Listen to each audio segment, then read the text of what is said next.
जो आदमी इतनी तीव्रता और कमिटमेंट के साथ काम कर रहा है वो ऐसा इसलिए नहीं कर रहा कि उसे फल नहीं चाहिए। प्रॉब्लम ये है कि आपने कृष्ण की बात को राजा के सेवक के शब्दों में सुना है। आप जीवन में चाहे जो भी करना चाहें, आपके लक्ष्य होते हैं, चाहे आर्ट हो, म्यूजिक हो, आध्यात्म हो, राजनीति हो, बिजनेस हो। आपको लगता है आप कुछ भी महत्वपूर्ण कर पाएंगे। वो बस यही तो कह रहे हैं।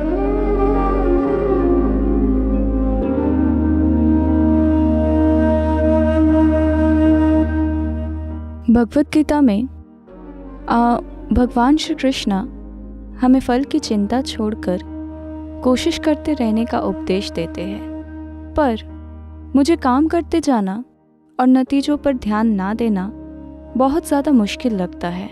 और मैं जानना चाहती हूँ कि हम ये कैसे करें, बिना फल के बारे में सोचे कैसे बस प्रयास करते रहें।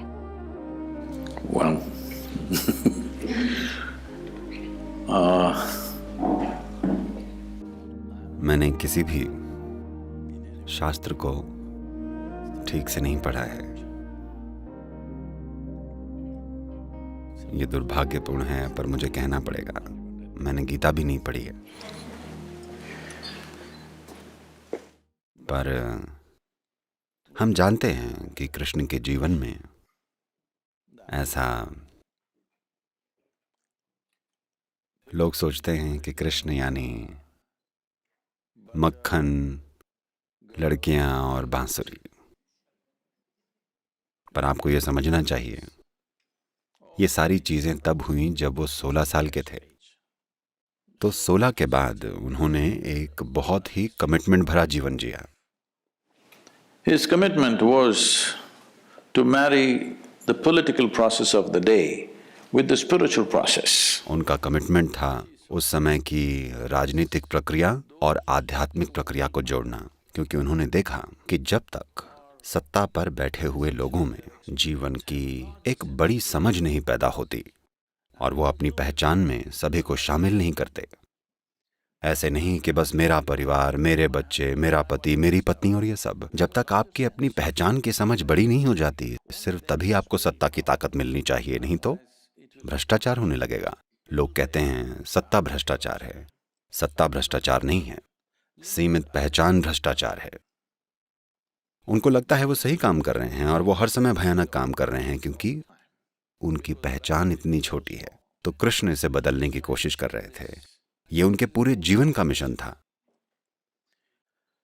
और वो हमेशा फल को पाने के लिए काम करते रहे। Hello? जो आदमी इतनी तीव्रता और कमिटमेंट के साथ काम कर रहा है वो ऐसा इसलिए नहीं कर रहा कि उसे फल नहीं चाहिए। जाहिर है वो फल के लिए काम कर रहे हैं। प्रॉब्लम ये है कि आपने कृष्ण की बात राजा के सेवक के शब्दों में सुनी है और किसी ने आपको नहीं बताया। उन्होंने केवल अर्जुन से बात की, अर्जुन ने कभी नहीं बताया। वो उस घटना के बाद 36 साल और जीवित रहे, पर उन्होंने कभी कृष्ण की बताई हुई बातों के बारे में एक शब्द नहीं कहा। क्या आपने कहीं सुना है? वो एक राजा थे, पर एक बार भी उन्होंने ये नहीं कहा कि कृष्ण ने मुझे युद्ध के मैदान में ये बताया था, एक बार भी नहीं। तो जो कुछ भी आपने सुना है वो केवल संजय से सुना है, जो कि राजा के एक सेवक थे। आपको राजा के सेवक के गुण को समझना चाहिए, वो बड़े भरोसेमंद होते हैं। देखिए, अगर आप मान लीजिए आपके पति या पत्नी या बच्चों ने कुछ देखा और वो आकर आपको बताएंगे, वो अपनी तरफ से कुछ मसाला जोड़कर आपको बताएंगे। ऐसा होना हर इंसान के लिए स्वाभाविक है। उनकी अपनी राय, विचार, दूसरी चीजें अपने आप उनकी बातों में शामिल हो जाएंगी। पर राजा का सेवक ट्रेंड होता है कि वो कभी अपनी राय ना जोड़े, वरना उसका सिर कलम होगा। वो एक एक शब्द वैसा ही दोहराएगा जैसा कहा गया है। तो वो एक तरह के प्राचीन टेप रिकॉर्डर हैं। ओके, वो रिकॉर्डिंग कर रहे हैं और बस राजा को बता रहे हैं कृष्ण ये कह रहे हैं, पर कोई संदर्भ प्रसंग नहीं है।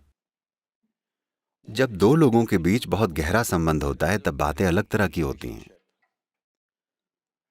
अगर दो प्रेमी कुछ कर रहे हैं, एक दूसरे से बातें कर रहे हैं, तो शायद किसी को लगे वो लड़ रहे हैं, पर उनका लव अफेयर चल रहा है। तो ये कृष्ण और अर्जुन के बीच एक लव अफेयर जैसा है, क्योंकि वो एक दूसरे को बहुत घनिष्ठता से जानते हैं। तो वो एक खास तरह की भाषा में बोल रहे हैं। और राजा का सेवक होने के नाते संजय एक एक शब्द सुनकर संदर्भ को जाने या उसको अनुभव के स्तर पर समझे या जाने बिना संजय बता रहे हैं। और अब ये समझने के बाद देखिए, मूल रूप से बात बस इतनी सी है, आप जीवन में जो भी करना चाहते हैं आपके लक्ष्य होते हैं। आप किस तरह के लक्ष्य बनाएंगे? अभी आप यूनिवर्सिटी में हैं, आप किस तरह के लक्ष्य बनाएंगे? जितना आप पहले से जानते हैं आप उसे थोड़ा बहुत बढ़ा चढ़ा देंगे और सोचेंगे ये आपके जीवन का बड़ा लक्ष्य है। आमतौर पर लोग इसे एम्बिशन कहते हैं, मैं इसे कॉन्स्टिपेशन कहता हूं, क्योंकि आप जीवन को थोड़ा थोड़ा करके संभालने की कोशिश कर रहे हैं, बिल्कुल कब्ज की तरह। अगर आपका एक लक्ष्य है तो आपका लक्ष्य कोई बिल्कुल नई चीज नहीं हो सकता। आप जो पहले से जानते हैं आपका लक्ष्य बस उसका एक बड़ा रूप होगा, है या नहीं? क्या आप कोई ऐसा लक्ष्य सोच सकते हैं जिसके बारे में आप कुछ नहीं जानते? ये कैसे संभव होगा? तो वो क्या कह रहे हैं समझिएगा कि आपने एक दिशा चुन ली है, लेकिन You have to be dedicated to the process. Otherwise, goal will just be hallucination. आपको प्रोसेस को लेकर समर्पित होना पड़ेगा, वरना लक्ष्य केवल एक भ्रम रह जाएगा। अगर आप एक काम कीजिए, ऐसा कीजिए, बस ये वाली सांस मत लीजिए, अगली वाली लीजिए। मैं देखूं तो? मैं नहीं कर सकती। बस यही तो वो कह रहे हैं। वो कह रहे हैं ये कदम ठीक से उठाए बिना आप लक्ष्य के बारे में भ्रमित होने लगते हैं। ऐसे कैसे चलेगा? योग में हम इसे बहुत सरलता से कहते हैं। हम कहते हैं अगर आपकी एक आंख लक्ष्य पर हो तो रास्ता ढूंढने के लिए बस एक ही आंख बचेगी। ऐसा करना बेकार है, बस। तो वो ये कह रहे हैं कि लड़ाई में अगर आप सक्षम नहीं हैं तो ऐसा नहीं है कि आपका इंक्रीमेंट या प्रमोशन नहीं हो पाएगा, आप बस मार दिए जाएंगे। Hello? लड़ाई के बीच में अगर आप निकम्मे हैं तो आपको लगता है आप बस अपने मार्क्स वगैरह खो देंगी? क्या आप बस अपने ग्रेड्स वगैरह खो देंगी? नहीं, आप उसी शाम गाड़ दिए जाएंगे। तो कृष्ण उन्हें बता रहे हैं, क्योंकि अर्जुन बोल रहे हैं मैं इन सभी लोगों को मार कर कैसे राजा बन जाऊं। वो कहते हैं आप अभी राजा बने नहीं हैं, आपको पहले इस आदमी को ठीक से तीर मारना होगा, वरना आप राजा नहीं, आज शाम आपको गाड़ दिया जाएगा। कृष्ण बस उन्हें यही बताने की कोशिश कर रहे हैं। क्या ये गलत है? तो पता है, हर साल नवंबर के महीने में हमारे यहाँ एक बिजनेस इवेंट होता है। तो पिछले साल भी 200 CEO आए थे, इस नवंबर में भी ये होगा। और वो आते हैं, देखते हैं कि कैसे ईशा फाउंडेशन बिना किसी अड़चन के चलता है। तरह तरह की गतिविधियां होती हैं, सारे के सारे वॉलंटियर्स हैं। आपको पता है वॉलंटियर कौन होता है? वो जिसे काम की ट्रेनिंग नहीं दी गई होती है। वो बेहद डेडिकेटेड हैं, पर उन्हें उस काम की ट्रेनिंग नहीं दी गई है। और आप उन्हें नौकरी से नहीं निकाल सकते क्योंकि वो वॉलंटियर्स हैं।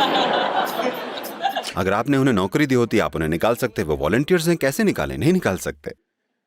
तो उन्होंने ये देखा और बोले सद्गुरु, हम IIT और IAM से सबसे बढ़िया लोग चुनकर लेके आते हैं, लेकिन आप सिर्फ वॉलंटियर्स के साथ काम कर रहे हैं और आपका ऑर्गेनाइजेशन हमारी कंपनियों से बेहतर काम कर रहा है, ये कैसे हो रहा है?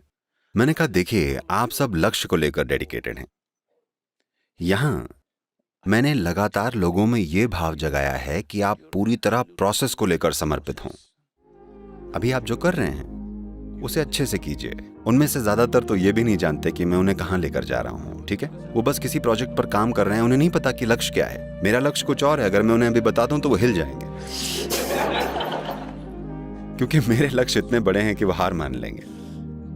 तो अब हमने उनमें ये बात डाल दी है कि आप बस इस प्रोसेस में पूरी तरह से भागीदारी लीजिए। पहले भागीदारी लेने की खुशी को जानिए सबसे पहले।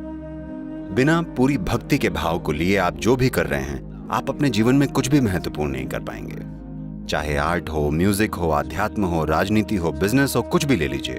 बिना उस प्रोसेस के प्रति समर्पित हुए आप जो भी काम कर रहे हैं, आपको लगता है आप कुछ भी महत्वपूर्ण कर सकते हैं? कृष्ण बस यही तो कह रहे हैं।